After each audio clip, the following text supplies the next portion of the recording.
Accurate Battle Simulator, or TABS for short, is a tactical simulation game that entered early access this past April 2019, and they've gradually added more content over the months in the form of more factions, units, levels that affect the campaign, as well as the sandbox mode. It's available on Xbox One, Microsoft Windows on PC, and Mac OS, and is through Game Pass on both the Xbox One console and Microsoft Windows.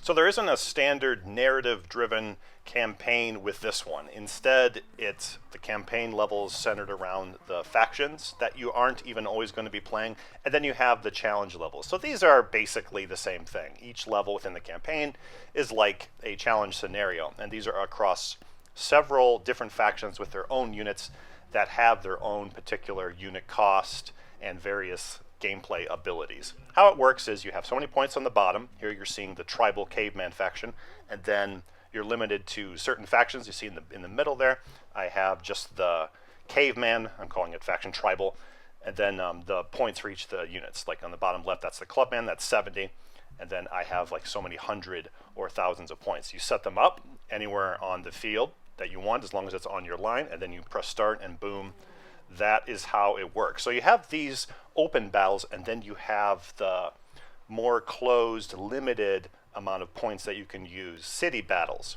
Sometimes these will be a little bit bigger, but the point is more the constrained area to work with, and then you need to use like certain units to take them out, and even the location that you put them in can help or hurt you. So a good variety for the campaign though overall.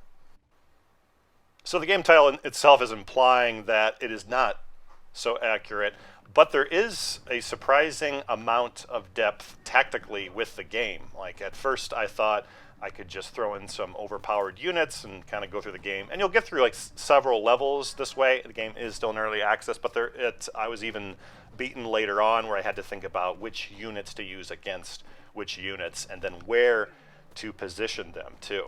On top of this, you can control individual units, everything, all the way from the clubman to the Da Vinci tank, and they all behave gameplay-wise differently. There's a cooldown for like the attack, the range that they're at, how they move, how fast they move. There's a flying unit called the Valkyrie.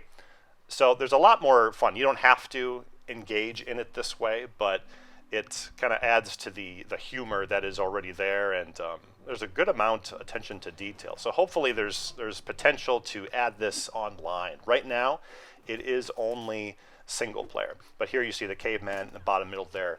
I'm pressing the button, and each time there is a cooldown, and then after I get beaten, then I can move around. Along with controlling the units, you can move the camera around wherever you want, X, Y, up, down.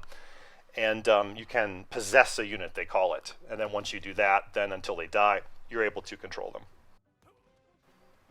So overall, the factions and the various units for the factions, the different point value that they have, there is a lot of variety here, even though it's not 100% perfectly balanced, since there are so many units for each of the factions. There is tactical depth with that. Also, the maps. It's not just aesthetic differences when you go from like Dynasty to Renaissance to Pirate, Farmer. There is impact on the gameplay in the form of like here you have bridges with the rivers. If they fall in, they die or they can get stuck. And then even topography, being higher in elevation with a ranged unit like a cannon or a musketeer, and then being farther back favors like maybe a melee unit when you're going in close, and then the opposite if there are more obstructions, having a fast unit, or if the unit fires very slowly, having like a distracting unit like a jouster going in to attack. And then there are like the strong units like the pirate queen, the king. It is engaging. It's not going to just be putting in random units hoping for the best, like you're actually thinking about it. Other than that, there is a sandbox mode where you can put as many units across all the factions as you want on each side, and then have them attack each other. And then you can control individual units on either side, possessing them as you see fit. And this works very well. It's smooth as long as you have a more powerful PC, but if you don't on the original Xbox, then it's going to be very sluggish and not near as fun. Biggest reason is the game is just hilarious. Not in a way that there's game glitches or it doesn't work right, or like units will get stuck. You'll have that a little bit. They'll sometimes get stuck on something, but it doesn't happen that often. It's just hilarious in how they move, flopping around, and interact with each other, and the sound effects that they make. Additionally, tactically, you are involved. You can't just use the same overpowered units. You do have to mix it up as you get further into the campaign. You notice this. Main negative is that it is single player only, and this type of game, it's untapped potential really for multiplayer, whether local or especially online with all the units that you have. And you know, it looks like it is possible because it is optimized well. It's very smooth. You need a strong enough system. Like on the original Xbox One, it's sluggish with more units, so I can see that being an issue. So hopefully they add that over time. This is the main thing, not really the lack of balancing, I would say. I do recommend the game just because it is just hilarious to play, and you will be laughing playing the game. It's not like with other ones that there's glitches or it's broken, and it happens to be funny. This one is deliberately, with the ragdoll physics and how the characters move. They take a cannon blast, they fly off the map, or and there's all kinds of units, so there's things that you will see that will make you laugh as you play through the entire campaign. If you're looking for multiplayer or a balanced factions game, then I wouldn't get it. It is still in early access. They'll be tweaking things, adding more stuff, but hopefully they add that in the future, online especially. Looks like some untapped potential here for that in particular.